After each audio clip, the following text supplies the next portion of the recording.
मेरा अनुरोध, इस इंडस्ट्री को समझना ही होगा।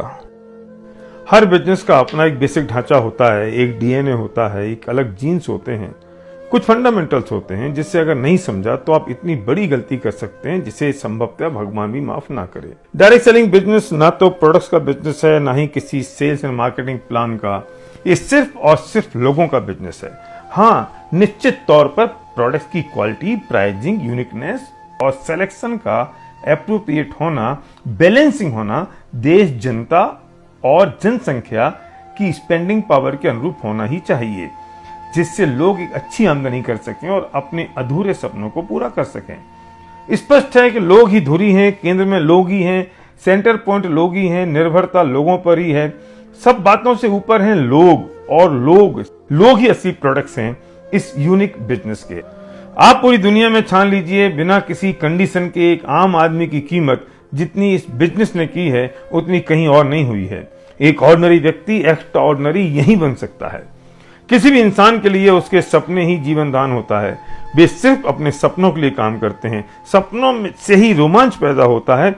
उनके सपने ही उनके लिए ड्राइविंग फोर्स हैं, और इसी ड्राइविंग फोर्स से इस बिजनेस के प्रोडक्ट्स मूव होते हैं, किसी और कारण से नहीं। इस बात का ज्ञान बहुत अच्छी तरह से होना ही चाहिए।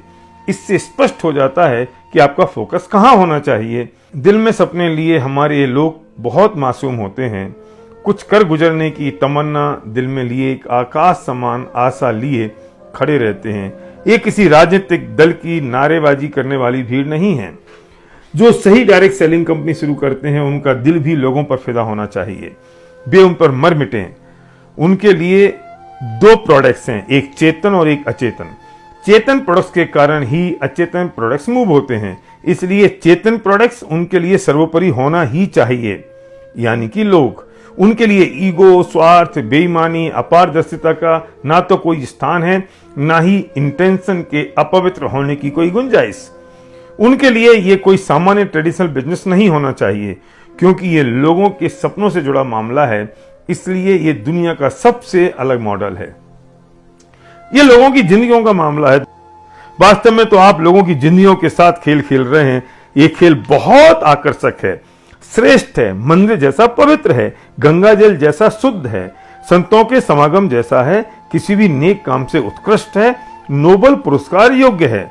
ध्यान रखना होगा, अगर आप डायरेक्ट सेलिंग बिजनेस में आ गए हैं तो आपको अपने आप में उच्चतम पवित्रता उत्पन्न करनी होगी। मन शुद्ध, वाणी शुद्ध, वचन शुद्ध रखना ही होगा। इस इंडस्ट्री का तो ये दुर्भाग्य ही है, जो करते तो सिर्फ मनी सर्कुलेशन है, फाइनेंशियल स्कीम्स हैं, और उन्हें डायरेक्ट सेलिंग का चमकीला चोगा पहना देते हैं, जिसकी चमक देखकर भोले भाले और लोभी लोग फंस जाते हैं। और न जाने कब वे कंपनियां रातों रात इस भूमंडल में दफन हो जाती हैं, और वे फिर थोड़े दिन बाद एक और नया चोगा पहनकर वापस प्रकट हो जाती हैं। मैं लोगों से अपील करना चाहता हूं कि इस तरह के लोभ में फंसकर अपने भविष्य और अपने परिवार के भविष्य के साथ खिलवाड़ ना करें। दुनिया में इजी मनी जैसी कोई चीज नहीं होती दोस्त। ध्यान रखना, हर चमकीली चीज सोना नहीं होती। इनकम लीगली, इथिकली और मॉरली सही होना चाहिए, और कभी भी कोई शॉर्टकट कानूनी रूप से सही हो ही नहीं सकता।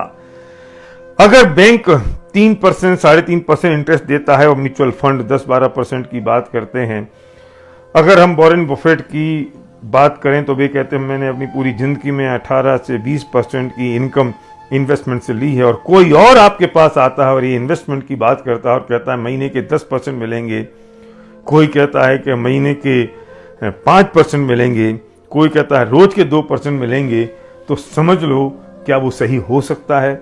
और हम अपनी गाड़ी खून पसीने की कमाई, अपनी इज्जत, अपना सम्मान दांव पे लगा देते हैं, जिसका हश्र बुराई होता है। भारी मन से कह रहा हूं, बेहतर है आप इस पवित्र बिजनेस से दूर चले जाएं, अगर आप इसके लिए तैयार नहीं हैं तो।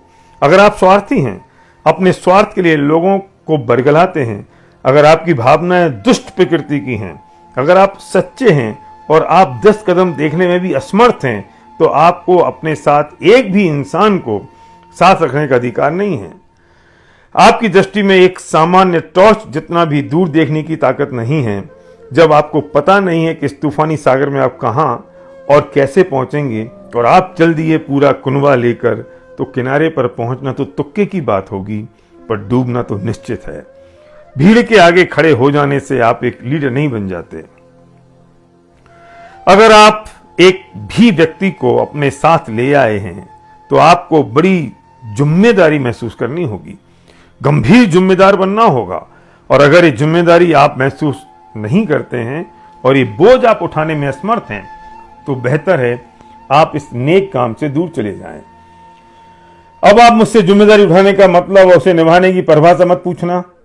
इसे समझने में इन नादान तथाकथित लीडर्स को भी अभी एक जन्म और लगेगा। जीवन के किसी भी निर्णय के पीछे एक लंबी सर्वहिताय निस्वार्थ सोच, ना बदलने वाले सिद्धांत, कठोर मूल्य और पर्वत से भी अडिग ईमानदारी होनी चाहिए। अगर आप अपने आप में आमूलचूल परिवर्तन करने को तैयार नहीं हैं, तो बेहतर है आप इससे दूरी ही बना लें। आपको निश्चित रूप से अपने आप में, अपनी सोच में, व्यवहार में परिवर्तन लाना ही होगा। योग्यता आपको सफलता दिलाती है और चरित्र आपको सफल बनाए रखता है।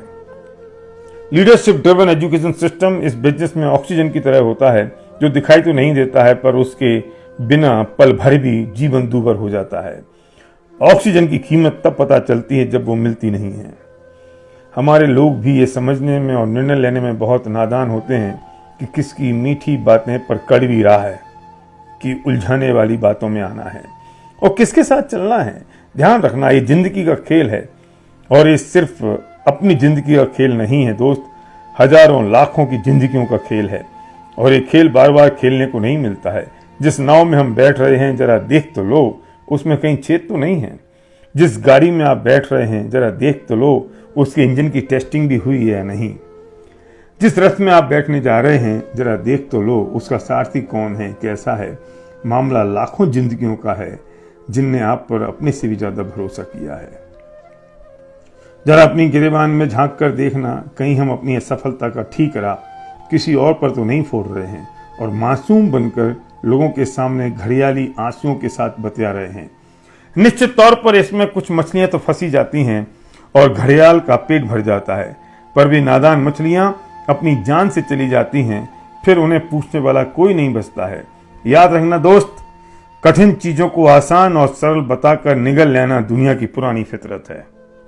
दुर्भाग्य है कि कमजोर व्यक्ति ना तो अपने को कमजोर समझता है और ना बेईमान अपने आप को बेईमान समझता है, ना बदमाश अपने आप को बदमाश समझता है, ना स्वार्थी अपने आप को स्वार्थी और ना मूर्ख अपने आप को मूर्ख समझता है। सब अपने आप को अच्छा, समझदार और सही ही समझते हैं और उसी के अनुसार अपने फेवर में तर्क ढूंढ लेते हैं, जिसे हम अपना अपना विनिंग फॉर्मूला कहते हैं, और उसी अपनी बनी बनाई खोल में वो लोग जीते रहते हैं। रावण ने सीता का अपहरण किया तो वो उसे भी सही ही साबित करता रहा और दुर्योधन द्रौपदी के चीरहरण को। ये तो राम ने और श्री कृष्ण ने साबित किया कि सही क्या था और गलत क्या। इसके सही गलत का निर्णय तो वक्त ही बताता है और जब पता चलता है तब तक हाथ कुछ नहीं रहता है। ध्यान रखना, जिंदगी बहुत बड़ी नहीं होती है। अपने आप को धोखा मत देना भाई। जितने लोग इस खेल के मैदान में हैं उन्हें समझ लेना चाहिए, निश्चित रूप से ये खेल जो लोग इसके फंडामेंटल रूल्स के साथ काम करते हैं उनकी जिंदगियों में आमूलचूल परिवर्तन कर देता है। जो लोग कुछ नहीं करते हैं वे बिल्कुल वैसे ही रहते हैं जैसे थे। ना तो कुछ बिगड़ना है ना कुछ सुधरना है। जब कुछ किया ही नहीं तो कुछ होना भी नहीं है। जो लोग इसके फंडामेंटल रूल्स को जानबूझकर या अनजाने में नहीं समझते हैं या समझने का लोगों के सामने नाटक करते हैं, उन्हें खत्म होते हुए भी इन्हीं आंखों ने बड़ी करीबी से देखा है और फिर वे कहीं के नहीं रहते हैं। अपने आप से वादा करना होगा हम अपने और अपनों के सपनों के लिए पवित्र मन से समर्पित हैं। इस संबंध में मेरा आपसे अनुरोध है, कृपया मेरी इस बात की कोई समीक्षा ना करें और ना ही इसे अपने ऊपर आने वाला तीर समझें। और अगर आप ऐसा करते हैं तो इसका मतलब होगा कि कहीं घाव है तो टिंचर लगने से चिमना रहा है। अगर ऐसा होता है तो आपको इस लेख को और एक बार पढ़ना होगा, सुनना होगा और मलहम लगानी होगी। किसी शायर ने कहा है, मगन था मैं सब्जी में नुक्स निकालने में और कोई खुदा से सूखी रोटी का शुक्र मना रहा था।